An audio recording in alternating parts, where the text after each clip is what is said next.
Hi guys, you are watching social sciences research and this is Farhat and Awais. आज हम बात करेंगे सैम्पलिंग के बारे में और सैम्पलिंग जो टेक्निक्स हैं उनके बारे में बात करेंगे और उनसे जुड़ी कई मिथ्स हैं, कई मिसकॉन्सेप्शंस हैं, उनके बारे में बात करेंगे। सबसे पहले हम देख लेते हैं कि पॉपुलेशन क्या है और सैंपल क्या है। पॉपुलेशन एक्चुअल में हमारे वो पोटेंशियल रिस्पोंडेंट होते हैं जिनसे हम अपने आंसर्स जो है, अपने क्वेश्चनर जो है वो फिल करवा सकते हैं। आप सादा लफ्जों में कह सकते हैं। और सैंपल जो है उस पॉपुलेशन का एक सब पार्ट है जिसके अंदर वो सारे करेक्टरिस्टिक्स होने चाहिए जो कि आपकी पॉपुलेशन के अंदर है। यानी अगर आपकी पॉपुलेशन जो है वो सारे के सारे आप रिच पीपल के बारे में है तो डेफिनेटली आपके जो सैंपल है उसके अंदर भी वो सारे जो सोशो इकोनॉमिक स्टेटस, जो हाई सोशो इकोनॉमिक स्टेटस रखते हैं लोग, वो पार्ट ऑफ द आपके सैंपल होने चाहिए। और अगर आपकी पॉपुलेशन जो है उसमें या आपकी जो स्टडी है वो सारे के सारे लो सोशो इकोनॉमिक स्टेटस के बारे में है तो आपके सैंपल के अंदर भी वो चीजें नजर आनी चाहिए। फराज मजीद साहब, सिंपल टेक्निक। जी। यहाँ पे मैं आपको इंटरप्ट करना चाहूंगा। Just want to know about the difference between universe and population for our students. बहुत सिंपल टर्म्स में, वैसे तो बहुत सारी बुक्स में इसकी इंफॉर्मेशन नहीं भी है। मैं बहुत सिंपल टर्म्स में ये बताऊंगा कि आपकी यूनिवर्स जो है वो पोटेंशियल रिस्पोंडेंट और नॉन पोटेंशियल रिस्पोंडेंट दोनों पे मुश्तमिल हो सकती है यूनिवर्स जो है। बट पॉपुलेशन सिर्फ वही है जो पोटेंशियल रिस्पोंडेंट है। जैसे अगर मैं ये बात करता हूँ कि आपकी जो यूनिवर्स है वो, अगर हम लाहौर की बात करें तो लाहौर के अंदर अगर 40 यूनिवर्सिटीज हैं तो सारी 40 जो अगर फर्ज कर लें 30 यूनिवर्सिटीज, 30 यूनिवर्सिटीज के जो स्टूडेंट हैं वो हमारी जो है वो यूनिवर्स हैं। लेकिन अगर आप उसमें कहते हैं कि मेरी स्टडी जो है सिर्फ वो प्राइवेट जो यूनिवर्सिटी स्टूडेंट्स हैं उनके बारे में है, तो सिर्फ आपके जो पर्टिकुलर पोटेंशियल रिस्पोंडेंट है वो अब सिर्फ प्राइवेट यूनिवर्सिटीज के स्टूडेंट है। बट इन केस आप, यानी अगर हम यूनिवर्स की बात करें तो वो तमाम लाहौर के जो स्टूडेंट्स हैं, वो चाहे आप प्राइवेट यूनिवर्सिटीज में पढ़ते हैं, वो गवर्नमेंट यूनिवर्सिटीज में पढ़ते राइट हैं, वो राइट सारे शामिल होंगे। Right right right. अगर आप यूनिवर्सिटी को कहते हैं कि एक मेरी यूनिवर्सिटी जो है वो मेरी यूनिवर्स है, तो यूनिवर्सिटी के अंदर भी कई तरह के आपको स्टूडेंट, पीएचडी के हैं, मास्टर के स्टूडेंट हैं, बीएस के स्टूडेंट्स हैं, वो मिलते हैं आपको। जो इसके अलावा भी अमला होता है। तो आप कहते हैं मेरी यूनिवर्सिटीज, अगर मेरी यूनिवर्स है तो उसके अंदर जो पोटेंशियल रिस्पोंडेंट हैं वो उसके अंदर गार्ड्स नहीं है, वो बाकी सारे लोग नहीं है। तो राइट यूनिवर्स राइट एक बड़ी चीज है, उसके अंदर राइट जो भी पोटेंशियली आपको रिप्लाई कर सकता है वो आपका right. Thank you. Population. Thank you. Go on go on. तो अब हम नेक्स्ट बात करते हैं कि जो सैम्पलिंग टेक्निक्स हैं, जिसमें बड़ी जो अम्ब्रेला है प्रोबेबिलिटी सैम्पलिंग और नॉन प्रोबेबिलिटी सैम्पलिंग है। तो वैसे हमें बताएं कि प्रोबेबिलिटी सैम्पलिंग के अंदर जो है कौन कौन सी टेक्निक्स जो है वो फॉलो करती हैं। Thank you very much Faraz साहब। जैसे कि फराज साहब ने बताया कि sample is the subset of population, true representative होना चाहिए आपकी पॉपुलेशन का। तो अगर हम सैम्पलिंग प्रोसीजर्स या सैम्पलिंग टेक्निक की पर्टिकुलरली बात करें तो basically there are two different techniques. One is probability sampling, और प्रोबेबिलिटी सैम्पलिंग में क्या होता है कि uses mathematical guidelines whereby each unit's chance for selection is known। आपकी पॉपुलेशन के अंदर जितने भी रिस्पोंडेंट्स हैं, अगर लेट्स से मैं एक एग्जांपल देता हूं फराज साहब कि आप लाहौर के स्टूडेंट्स, यूनिवर्सिटी स्टूडेंट्स पे कोई आपने वो अपनी पॉपुलेशन सेलेक्ट की हुई है, उन पे स्टडी करना चाहते हैं, तो लाहौर में अगर आपने उसको आगे स्पेसिफिक किया हुआ है कि प्राइवेट सेक्टर यूनिवर्सिटी के स्टूडेंट्स या जो है पब्लिक सेक्टर यूनिवर्सिटी के स्टूडेंट्स, तो आपको उन यूनिवर्सिटीज में पढ़ने वाले स्टूडेंट्स के हर उस यूनिवर्सिटी में पढ़ने वाले स्टूडेंट्स में हर एक स्टूडेंट को इक्वल चांस देना चाहिए अगर आप प्रोबेबिलिटी सैम्पलिंग यूज करना चाहते हैं। तो ये मैं अगर if you allow me to say, तो ये सबसे ज्यादा मिसयूज होने वाली सैम्पलिंग टेक्निक है जो कि हम देखते आए हैं, कुछ हमारे पर्सनल ऑब्जर्वेशन जो है। अगर मादर साहब मैं अगर आपको इंटरप्ट कह रहा हूँ तो हम ये कह सकते हैं वैसे के प्रोबेबिलिटी सैम्पलिंग टेक्निक्स में पॉपुलेशन नोन होती है। हमें हमें यस, अपनी पॉपुलेशन का पता होता है कि कौन हमारे पोटेंशियल रिस्पोंडेंट हो सकते हैं। यानी अगर हम स्टूडेंट्स की बात कर रहे हैं तो लाहौर के अंदर पढ़ने वाले तमाम स्टूडेंट्स की डिटेल, उनके मोबाइल नंबर या उनके बिल्कुल कोई सही, ऐसी यूनिक आईडी हमारे पास होने चाहिए। बिल्कुल सही। तो जो पॉपुलेशन नोन होगी तो हम हर एक को इक्वल चांस दे सकेंगे ना टू गेट सिलेक्टेड। और बिल्कुल उनकी सही। उनकी कोई ना कोई आईडी जिस तरीके से आपने बात की वो होगी, तो अगर वो हमारी, जब हम इक्वल चांस देते हैं तो आगे चल के हम टेक्निक्स भी अभी देखेंगे कि अगर किसी टेक्निक में किसी एक स्टूडेंट का कोई नाम आ जाता है या वो सिलेक्ट हो जाता है, जब हम हर एक इक्वल चांस तो दे रहे हैं, तो उसको कैसे आइडेंटिफाई करना है, तो सबका कुछ ना कुछ आपके पास एक फ्रेम मौजूद होना चाहिए। The bottom line is probability sampling में आप अपनी पॉपुलेशन नोन होती है, जैसे फराह साहब ने कहा, क्योंकि आपने हर एक को इक्वल चांस देना होता है। और जो नॉन प्रोबेबिलिटी सैम्पलिंग होती है वो इसके बिल्कुल अपोजिट है, जिसमें हम मैथमेटिकल प्रोबेबिलिटी की गाइडलाइंस को फॉलो नहीं करते और उसमें हम हर एक को इक्वल चांस नहीं देते। प्रोबेबिलिटी सैम्पलिंग से आपकी जो एक्सटर्नल वैलिडिटी है वो आप इंश्योर कर सकते हैं, यानी कि आपकी स्टडी के रिजल्ट्स जो हैं वो पॉपुलेशन पे जनरलाइज होने पे ब्रॉडर कॉन्टेक्स्ट में उसकी अहलियत रखते हैं। So the first type of probability sampling is, मैं आपसे स्क्रीन शेयर भी कर देता हूं, सिंपल रैंडम सैम्पलिंग।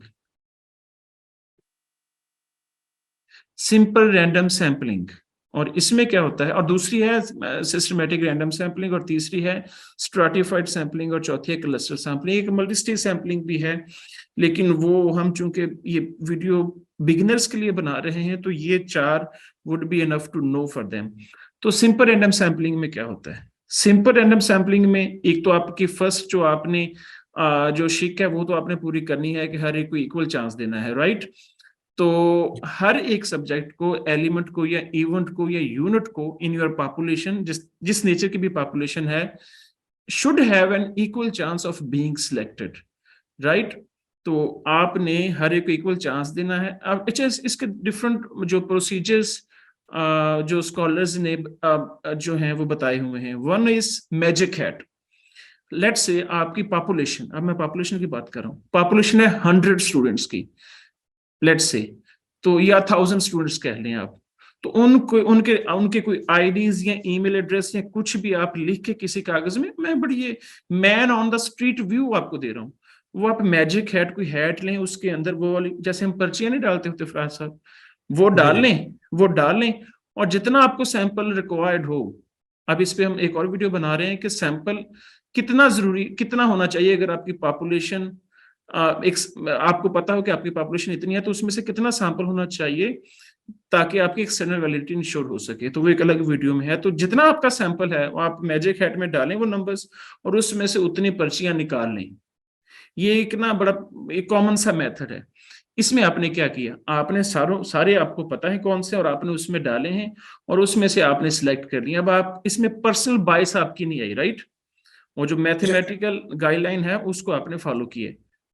अच्छा, वैसे अगर इसको बिल्कुल, क्योंकि हम बिगनर्स के लिए वीडियो बना रहे हैं, तो मैं इसमें एक मुझे इंटरेस्टिंग चीज नजर आई कि हमारे यहाँ अक्सर जो बड़े मॉल्स हैं वो क्या करते हैं कि वो लॉटरी यस, का मेथड यूज करते हैं, और यस। लॉटरी मेथड जो है एक्चुअल में सिंपल रैंडम सैम्पलिंग ही है। आप क्या करते हैं कि आप 15,000 20,000 की जो है परचेजिंग के ऊपर आप कहते हैं कि एक कुरानंदाजी निकाली जाएगी जिसमें आपकी कोई गाड़ी निकल सकती है या कोई आपको जो है गिफ्ट दिया जा सकता है। तो उसमें वो क्या करते हैं, आपसे मोबाइल नंबर, आपका आपका नेम वगैरह लेके एक बड़े से जार के अंदर जो है उसको रख देते हैं। देखिए, ये और वो चीज यहाँ पे याद रखें कि आपके पास जब तक उस कंपनी के पास, उस मॉल के पास आपका मोबाइल नंबर, आपके तमाम डिटेल्स नहीं होंगी तो डेफिनेटली वो आपसे कांटेक्ट भी नहीं कर सकेंगे। प्लस जो बॉन्ड्स होते हैं, हमारे यहाँ बहुत से लोग बॉन्ड्स परचेज करते हैं, तो बॉन्ड्स भी एक्चुअल में सिंपल रैंडम सैम्पलिंग है कि आपके पास जितने लोगों ने बॉन्ड्स परचेज किए हुए हैं वो सबकी डिटेल्स मौजूद है। Then you can ask the software और एक्सेल और कोई वगैरह यूज कर सकते इसमें हैं। इसमें जी इसमें उनका जो गोल होता है फरासा, मेरी नजर में वो थोड़ा सा जो हम रिसर्चर्स का होता है वो थोड़ा सा डिफरेंट होता है। उन्हें एक सिलेक्ट करना होता है। आप प्रोसीजर बिल्कुल सही बता रहे हैं कि वो उसी तरीके से जी रैंडमली विदाउट आपकी बाइस के बगैर वो एक सिलेक्ट कर लेते हैं, हर एक को इक्वल चांस देते हैं। इस हद तक तो ठीक है, लेकिन उसके बाद फिर आपने उस, अच्छा ये जो अभी फराज साहब ने बताया कि मोबाइल नंबर्स होने चाहिए, तो आपको लेट से आप लाहौर की सारी पॉपुलेशन है आपके पास, और ये पब्लिक सेक्टर यूनिवर्सिटीज लेट से, उसके सारे स्टूडेंट्स के आपके पास एक पूरी लिस्ट है, और आपने सिंपल रैंडमली उससे ना अपना मतलूबा जो नंबर ऑफ सैंपल रिस्पोंडेंट्स आपने सिलेक्ट कर लिए। अब अगर जो जो आए हैं आपके उस टेक्निक से कोई सी भी है, तो अब जो जो आए हैं उन तक आपने एक्सेस तो लेनी है ना उनसे डाटा कलेक्शन के लिए, चाहे आप जो मर्जी मेथड यूज कर रहे हैं, तो आप तभी आप ले सकते हैं जब आपको पता है, राइट? तो ये तो हो गया मैजिक हैट का तरीका। दूसरा तरीका इसमें ये हो सकता है कि आप एक्सेल में जाएं और लेट्स से आपका जो पॉपुलेशन है वो 1000 है, या आपका जो रिक्वायर्ड सैंपल है वो है 100, या हम मान के चलते हैं कि 10 है। जी, आप ये मान लें कि पॉपुलेशन जो है वो हमारी 1000 है और नंबर उसका जो है, ओके, तो सेकंड और हमें जो और निकालना और है हमें सैंपल चाहिए लेट्स से 10 का, जी जितनी भी आपकी पॉपुलेशन है। तो हमने क्या करना है, पहला तो हमने तरीका ये बताया में जो डिस्कस किया मैजिक हैट का। दूसरा तरीका ये है कि एक्सेल पे रैंडम नंबर्स जनरेट कर लें।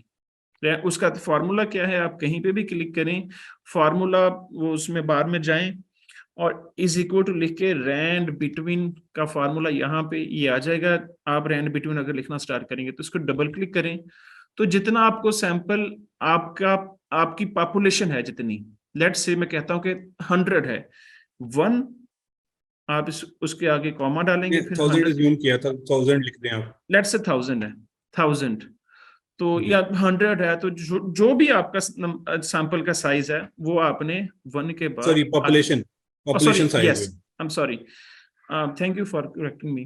तो जो पॉपुलेशन का आपका जितना भी नंबर है वो आपने यहाँ पे लेके इसको क्लोज करके इंटर दबा देना है, तो उसने ऑटोमेटिकली एक रैंडम नंबर जनरेट कर दिया। अब आगे चल के आपको 10 का चाहिए, तो लेट से यहाँ पे जाके आप 10 जो हैं वो खुद ब खुद जनरेट कर देगा रैंडमली। तो ये वाले 18th आपका रिस्पोंडेंट जो है ना पॉपुलेशन में, वो आपने सिलेक्ट करना है to to get the data, right. तो ये एक तरीका हो सकता है। पहले हमने मैजिक हैट देखा, फिर हमने एक्सेल की शीट देख ली। तो सेकंड जो तरीका है इसका वो है, सॉरी सेकंड जो टेक्निक है वो है सिंपल रैंडम सैंपलिंग।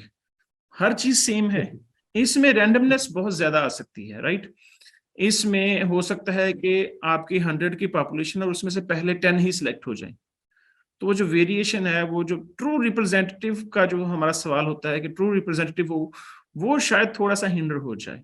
तो उसके लिए आप सिंपल रैंडम सैंपलिंग जो second type of probability sampling है वो यूज कर सकते हैं। प्रोसीजर सारे सेम है, systematic sampling. Sorry systematic sampling तो सेकंड टाइप है ये। तो प्रोसीजर सारे सेम है, बस एक फर्क है इसमें जो कि है कि आपने एक प्रोसीजर के तहत, एक सिस्टम के तहत एक जो रिस्पोंडेंट है उससे अगला रिस्पोंडेंट आपने चूज करना है। लेट्स से आपका 100 का जो पॉपुलेशन है, आप कंटेंट एनालिसिस करना चाहते हैं या सर्वे करना चाहते हैं, तो आपके 100 रिस्पोंडेंट्स हैं या आपके 100 प्रोग्राम्स हैं जिनको आपने एनालाइज करना है। तो सिंपल रैंडम से करेंगे तो हो सकता है पहले 10 आ जाएं, लेकिन आप चाहते हैं कि सारे पूरी एक सीक्वेंस पूरे से आए आपके पास डाटा, तो आप क्या करेंगे। लेट्स से कि 100 का आपके पास पॉपुलेशन साइज है और आपने सैंपल लेना है 10 का। हम अज्यूम करते हैं, हमने ये कोई मैथमेटिकली चूज नहीं किया, हम अज्यूम करते हैं। तो 10 का लेके आपने पहले क्या करना है, 100 को population divided by sample size, right. Population size divided by required sample size. Let's say 100 population है और 10 आपका सैंपल साइज है, इसको डिवाइड करके आपके पास जवाब क्या आया, 10। अब ये 10 क्या है, ये आपका सैंपलिंग इंटरवल बोलते हैं इसको, सैंपलिंग इंटरवल। अब यूजुअली यहाँ पे जो गलती हमने देखी है स्टूडेंट्स करते हैं वो ये कि जो पहला नंबर होता है ना सिस्टमेटिक सैंपलिंग में, 100 का आपका पॉपुलेशन साइज है, उसमें जो पहला नंबर सेलेक्ट करते हैं वो खुद कर लेते हैं, वो 1 कर लेते हैं।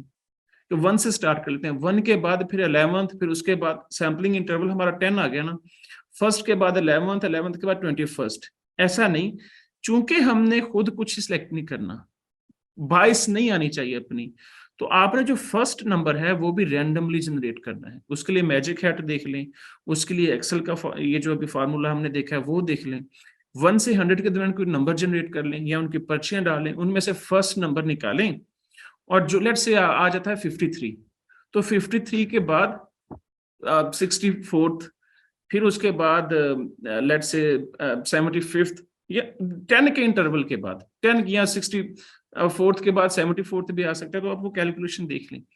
तो 10 के इंटरवल के साथ फिर आपने आगे चलना है। इससे क्या होगा, इससे ये होगा कि जो रैंडमनेस उसमें सिंपल रैंडम सैंपलिंग में जो हमारे पास एक डिस्क्रिपेंसी थी या एक थी डेफिशिएंसी, कह लें डेफिशिएंसी, कि हो सकता है कि पहले 10 सिलेक्ट हो जाएं, तो इसमें उस चीज को एड्रेस जो है वो हम कर सकते हैं। लेकिन एक इसका नुकसान है जो मैंने भी खुद भी एक्सपीरियंस किया है, वो ये कि लेट्स से मैं इंफोटेनमेंट प्रोग्राम्स पे काम कर रहा था, तो जब मैंने इस तरह से इंटरवल बनाए तो मैंने देखा कि जो नेक्स्ट इंटरवल आ रहा था उस दिन तो रिपीट टेलीकास्ट थी उस एपिसोड की, राइट? या किसी वजह से आप उस रिस्पोंडेंट को जो आपने वो सैम्पलिंग इंटरवल के बाद आया है वो आप एक्सेसिबल नहीं है, तो आप क्या करें? नेक्स्ट वन ले लें, राइट फराज साहब? तो जी इतना मार्जिन आप दे सकते हैं, इतना मार्जिन आप दे सकते हैं। और अगर आप प्रोग्राम्स पे कर रहे हैं तो अगर वो वाला जो आपका नेक्स्ट है उस वो जो है वो रिपीट टेलीकास्ट है या उस दिन कोई ब्रेकिंग न्यूज आ गई थी, वो प्रोग्राम चला ही नहीं, तो फिर आप क्या करेंगे? फिर आप नेक्स्ट डे का चले जाएंगे, सैम्पलिंग इंटरवल फिर वही रहेगा, राइट? तो ये थी सिंपल रैंडम बिल्कुल। सैम्पलिंग। लेकिन इसमें एक और चीज है, अगर आपका डाटा एक सीक्वेंस में like husband wife husband wife husband wife, तो अगर एक दफा वाइफ सिलेक्ट हो गई जिससे आपने डाटा लेना है, तो अगर आपका सैम्पलिंग इंटरवल उस तरीके से है कि अगली भी फिर वाइफ ही सिलेक्ट होगी, फिर वाइफ ही सिलेक्ट होगी, तो इसमें ये वाली प्रॉब्लम आ सकती है। जब आप एक nth नंबर के इंटरवल के बाद लेंगे ना डाटा, तो हो सकता है कि ये वाली प्रॉब्लम आए।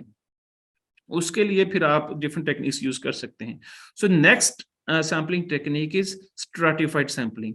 तो वो मैं फराज साहब से रिक्वेस्ट करूंगा कि वो हमें एक्सप्लेन करें। श्योर। स्ट्रेटिफाइड सैम्पलिंग जो है, जैसे कि स्ट्राटा का वर्ड इसके अंदर है, शामिल है। तो स्ट्रेटिफाइड जो है उसमें हम कहते हैं जहाँ पे ग्रुपिंग हो डाटा के अंदर, डाटा के अंदर स्ट्राटाज हों, यानी आपकी जो पॉपुलेशन है वहाँ पे आपको लगता है कि वो सारी पॉपुलेशन एक जैसी नहीं है।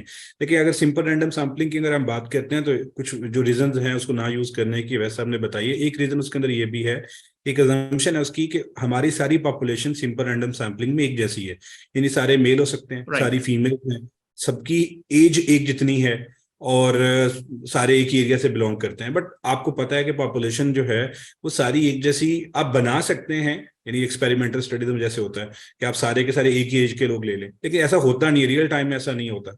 तो आपको क्या पता चलता है कि आपकी पॉपुलेशन के अंदर जो है सोशो इकोनॉमिक स्टेटस के हवाले से अमीर भी हैं, गरीब भी हैं, मिडिल क्लास लोग भी जो हैं। सिमिलरली एज की बात करें तो सारी एज एक ही एज के यंगस्टर्स नहीं है सारे के सारे, आपको पता चलता है कि उसमें ओल्डर पीपल भी हैं, उसमें यंगस्टर्स भी हैं। सिमिलरली आपको पता चलता है कि डिफरेंट एज जो जेंडर के लोग रहते हैं, एथनिसिटी के लोग रहते हैं। तो जब आपको पता चलता है कि ग्रुपिंग है आपके पॉपुलेशन के अंदर जो है, वहां पे हर ग्रुप की एक रिप्रेजेंटेशन, आपको अक्सर लोग कहते नजर आएंगे कि आपने इसके अंदर जो है लो सोशो इकोनॉमिक स्टेटस के लोग नहीं लिए हैं अपनी स्टडी के अंदर जो है। तो अगर आपको लगता है कि आपकी जो पॉपुलेशन है बड़ी डाइवर्स है, तो वहां पे आपको सिंपल रैंडम सैम्पलिंग यूज करने की बजाय आपको स्ट्रेटिफाइड की तरफ जाना चाहिए, और ग्रुपिंग, और हर ग्रुप में से आपने प्रोपोर्शनेट डाटा लेना है। लाइक अगर मैं इसको एक्सेल से यहाँ पे शो कर देता हूँ कि अगर आपको, हम एक छोटा सा डाटा लेते हैं, ज्यादा कोई डिटेल्ड यहाँ पे नहीं इसको करते।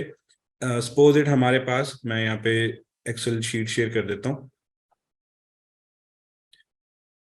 सपोज इट हमारे पास एक यूनिवर्सिटी की हम बात कर लेते हैं। एक यूनिवर्सिटी है और उस यूनिवर्सिटी के अंदर हमें पता चलता है कि एक बीबीए का स्कूल है, या बिजनेस स्कूल कह लें आप, जो है बिजनेस फैकल्टी है। उसके अंदर जो है हमारे पास 5000 स्टूडेंट पढ़ते हैं। एक सोशल साइंस की फैकल्टी है जिसके अंदर आपको पता चलता है कि वहाँ पे 2000 स्टूडेंट हैं। और देन इंजीनियरिंग और या मेडिकल कर लेते हैं हम जो है, मेडिकल के अंदर जो है हमारे पास 3000 स्टूडेंट है। अब देखें, अगर तो आप सिंपल रैंडम सैम्पलिंग की तरफ जाते हैं तो जैसे कुछ रीजंस बताई हैं वैसा हमने, बिल्कुल ऐसे ही हो सकता है कि सारे के सारे जो लोग आप चूज कर रहे हैं वो किसी पर्टिकुलर होंगे, रैंडम ही, लेकिन चांसेस हैं कि कोई भी सिलेक्ट हो सकता है। तो हम ये चाहते हैं कि हर जो ग्रुप है उसकी इक्वल रिप्रेजेंटेशन हो। तो सपोज अगर हमें सैंपल चाहिए 300 का, तो पॉपुलेशन हमें पहले काउंट करनी पड़ेगी कि हमारी पॉपुलेशन टोटल कितनी है। तो उसके लिए आप यहाँ पे इसको सम कर लें, बट इसमें ये चीज 10,000। साथ में ध्यान में रखें कि हमारी पॉपुलेशन जो है वो हमें नोन भी होगी, हमें पता होगा कि उनके रोल नंबर क्या है। राइट। 10,000 पॉपुलेशन है, जो मुझे सैंपल चाहिए वो 300 का चाहिए। तो मैं क्या करूंगा, मैं प्रोपोर्शनेट, एक तकनीक होती है प्रोपोर्शनेट स्ट्रेटिफाइड और एक होती है नॉन प्रोपोर्शनेट जो है। तो मैं पहले प्रोपोर्शनेट देख लेते हैं। हम 5000 को, यानी जो भी नंबर होगा उसको डिवाइड करेंगे पॉपुलेशन के साथ, तो 0.5 आ गया। इसको हम मल्टीप्लाई करेंगे किसके साथ, हमने अपने सैंपल के साथ मल्टीप्लाई करना है। तो पहले वाले में हमें जो चाहिए, ओके सो फॉर्मूला नीचे ड्रैग डाउन नहीं हुआ, पहले वाले में हमें 5000 में चाहिए इतने, नेक्स्ट हम 2000 को दोबारा से डिवाइड प्रोसीजर कर, सेम है, प्रोसीजर सेम है, प्रोसीजर प्रोसीजर सेम सेम। रहेगा। जस्ट मैं दिखाना चाह रहा हूँ कि देखें समटाइम ऐसा होता है कि किसी की तादाद ज्यादा है, तो उसमें से हमें, जैसे 5000 के बिजनेस स्कूल के स्टूडेंट हैं तो उसमें से 150 चाहिए हमें, सेकंड वाले में हमें चाहिए 60, एंड देन इसी तरह जो है, तो टोटल आपका यहाँ पे जो सैंपल बनेगा वो 300 का बनेगा। तो इसे कहते हैं प्रोपोर्शन, इक्वल प्रोपोर्शन हमने लिया है। Right right. ये क्यों जरूरी है कि जब आप एक ऐसी स्टडी कर रहे हैं जहाँ पे डिफरेंट, आपको पता चलता है क्लासेस हैं जहाँ पे डाइवर्स कम्युनिटी रहती है, तो वहां पे वो सब कहेंगे कि हमें क्यों नहीं आपने चूज किया, हम हमारी इसमें representation. Sorry to interrupt you, Frasa and our viewers. Happy New Year to everybody there, because it's 12 a.m. right now. Please continue, Frasa. सो यहाँ पे हम ये इसको इस तरह से कैलकुलेट कर सकते हैं। अगर हम प्रोपोर्शनेट की बात करें, जहाँ पे इक्वल आप प्रोपोर्शन नहीं लेना चाहते, तो वहां पे आप कहीं पे 50% ले रहे होंगे, कहीं पे 20% ले सकते हैं, वो भी आप काम कर सकते हैं, लेकिन ज्यादा इतना ज्यादा यूजेबल वो नहीं टेक्निक। सबसे ज्यादा जो यूजेबल टेक्निक है वो ये है कि आप इक्वल प्रोपोर्शनेट के साथ जो है, तब ताकि सबकी इक्वल रिप्रेजेंटेशन हो। जैसे देखें आप 5000 में अगर यहाँ पे आप 200 लोग ले लेते हैं जो डिस्प्रोपोर्शनेट तरीके से जो है, तो वो उनकी इक्वल रिप्रेजेंटेशन नजर नहीं आएगी आपको। 5000 का मतलब है उनपे से बड़ा नंबर होना चाहिए, 2000 में से लेस होना चाहिए, देन फिर 3000 होना चाहिए। तो हर एक की रिप्रेजेंटेशन आपके सैंपल में नजर आएगी। अगर आप स्ट्राटिफाइड स्ट्राटा बनाएंगे फिर उसके बाद प्रोपोर्शनल, जिस तरीके से फराज साहब ने बताया। तो जो नेक्स्ट हम टेक्निक देखने जा रहे हैं वो है क्लस्टर सैंपलिंग। फराज साहब अगर आप स्क्रीन अगर इसको स्टॉप कर दें शेयरिंग को। तो अभी जो हम जो क्लस्टर सैंपलिंग के बारे में बात करेंगे, क्लस्टर सैंपलिंग आप तभी यूज करेंगे तब ज्यादा जो यूजफुल होगी जब आपका डाटा जियोग्राफिकली वाइड स्प्रेड हो। लेट्स से लाहौर की हमारे पास पॉपुलेशन है और लाहौर की लेट्स से सारी पॉपुलेशन है। सिंपल रैंडम में आप करेंगे तो हो सकता है कि आपको लाहौर, चूंकि जो लाहौर में रहते हैं या जिनको लाहौर का पता है तो वो बहुत बड़ा है, तो आपको हो सकता है कि लाहौर के हर एक कोने में जाना पड़ेगा सिंपल रैंडम सैंपलिंग से आपने डाटा कलेक्शन करनी है। तो सिस्टमैटिक से भी ऐसा ही है कि आपको हो सकता है कि बड़े चक्कर लग जाएं, और स्ट्राटिफाइड में तो डेफिनेट, तो हर एक की नीड के मुताबिक भी ये होता है। लेकिन to make these things easier आप क्लस्टर बनाते हो। Cluster on the basis of locality आप बना सकते हो। लेट्स से हमारे लाहौर में यहाँ पे मॉडल टाउन है, यहाँ पे बहरिया टाउन है, यहाँ पे और डिफरेंट टाउन है, तो आप उनकी जहां जहां के वो रेजिडेंट हैं उनका आप क्लस्टर बनाने, लेट्स से बहरिया का अलग से क्लस्टर बना लिया, मॉडल टाउन का अलग से बना लिया। जैसे कि मैं यहाँ पे अगर आपको शो करूं तो इस तरीके से यहाँ पे देखें आप, ये वाला हमारे रिस्पोंडेंट्स हैं, तो ये वाला मॉडल टाउन का क्लस्टर बन गया, ये वाला बहरिया टाउन का बन गया, ये वाला डीएचए का बन गया। अब आपने क्या करना है, ये क्लस्टर आपने सारे पॉसिबल क्लस्टर्स बना लिए अपने जो पॉपुलेशन में से। अब आपने एक क्लस्टर, चूंकि आपने अपनी बायस शामिल नहीं होने देनी, एक क्लस्टर रैंडमली उठाना है। वो रैंडमली आप अगेन मैजिक हैट से उठा सकते हैं या रैंडम नंबर, इनको नाम दे दें, first cluster, second cluster, third cluster. तो रैंडमली उठाने के बाद आप उस एरिया में या एक या दो या अपनी नीड के मुताबिक जितने भी, तो आप जब उनको रैंडमली सिलेक्ट करेंगे तो अब क्या होगा, अब आपको पूरे लाहौर में घूमने की बजाय वो जो जो जिन लोकेलिटीज के आपने क्लस्टर्स उठाए हैं सिर्फ वहां के लोगों के पास जाएं, जिससे आपका टाइम भी बचे, कॉस्ट भी बचे। तो वो आप इस तरीके से उसको यूज कर सकते हैं। लेट्स से हमने बहरिया टाउन का उठा लिया, तो अब आप बहरिया टाउन में जाएंगे और अपने रिस्पोंडेंट से डाटा जो है वो कलेक्ट कर लेंगे। तो ये थी क्लस्टर सैंपलिंग की एग्जांपल। वैसे मैं एक चीज जो हमने बात में शुरू में की थी कि मिथ हैं डिफरेंट जो है, या मिसकंसेप्शंस कह लें आप जो है, एक तो ये है कि पॉपुलेशन नोन होना। यस, बहुत सारे स्टूडेंट्स जो हैं इस चीज़ को मिस कर जाते हैं। हर कोई कहता है कि जी मैं पूरे पंजाब से डाटा ले रहा हूँ, मैं पूरे पाकिस्तान से डाटा ले रहा हूँ, मैं पूरे लाहौर से डाटा, लाहौर की जो सिर्फ पॉपुलेशन है 1.5 करोड़ है, अगर पूरे पंजाब की बात करें तो 11 करोड़ के करीब आबादी है। अब 11 करोड़ की आबादी में से अगर आप प्रोबेबिलिटी इक्वल चांस सबको देना चाहते हैं सिंपल रैंडम सैंपलिंग के थ्रू, तो आपको एक अच्छा बजट चाहिए, टाइम चाहिए, सिंपल रैंडम या सिस्टमैटिक या कोई भी प्रोबेबिलिटी की कोई भी ले लें आप, तो एक अच्छा खासा टाइम चाहिए। तो जो अगर हम कहते हैं पूरे पंजाब से मैं डाटा ले रहा हूँ, ह्यूमनली भी इम्पॉसिबल है। ये गवर्नमेंट के जो प्रोजेक्ट्स होते हैं जिसमें आपके फंडेड पास प्रोजेक्ट्स बेशुमार रिसोर्सेज फंडेड प्रोजेक्ट्स होते हैं, वहां पे स्टूडेंट को ये आप रिकमेंड कोई नहीं भी करता। इंटरनेशनल पेपर देखिएगा तो वहां पे आपको ऐसी कोई चीज नजर नहीं आएगी। ज्यादातर जो मोस्ट फ्रीक्वेंट टेक्निक जो यूज होती है वो आपको नॉन प्रोबेबिलिटी सैम्पलिंग में से कोई, वो हम नेक्स्ट वीडियो में बात करेंगे। बट ये जो अगर हम बात करें प्रोबेबिलिटी सैम्पलिंग की, तो उसमें आपको कोई भी स्टडी जो आप उठा के देखेंगे उसमें नजर नहीं आएगी। उसकी रीजन ये है कि इतने इंटरनेशनली जो होगी, लेकिन यहाँ पे अगर लोकली प्रोड्यूस जो हमारा नॉलेज हो रहा है, तो स्टूडेंट्स क्या करते हैं कि यूनिवर्सिटी ऑफ लाहौर के, आप सॉरी, यूनिवर्सिटीज ऑफ लाहौर का डाटा लेंगे। वो कहते हैं, टाइटल में भी लिखा होता है और सैंपल में भी वो जाके आगे पॉपुलेशन में वो कहते हैं कि लाहौर हमारी पॉपुलेशन है, लाहौर के स्टूडेंट्स, और हम सिंपल रैंडम यूज कर रहे हैं। और सिंपल रैंडम में फिर आगे चल के लिखते हैं कि हमने 150 का लिया, 200 का लिया, keeping in view there limitations of time and cost. तो ये गलत गलत देखिए गलत अगर गलती सर जो कहेंगे तो ये आपने है बात गलत। की है, आपने बात की है, बड़ी इंटरेस्टिंग बात ये है कि अगर आप अपनी यूनिवर्सिटी से जहां पढ़ाते हैं वहां से डाटा अगर सारे स्टूडेंट्स का लें यस, तो वो भी आपको नहीं प्रोवाइड करेंगे। सिंपली अगर आप जाएं वोटर लिस्ट लेने के लिए आप इदारों के पास जाएं तो वो भी नहीं आपको देंगे।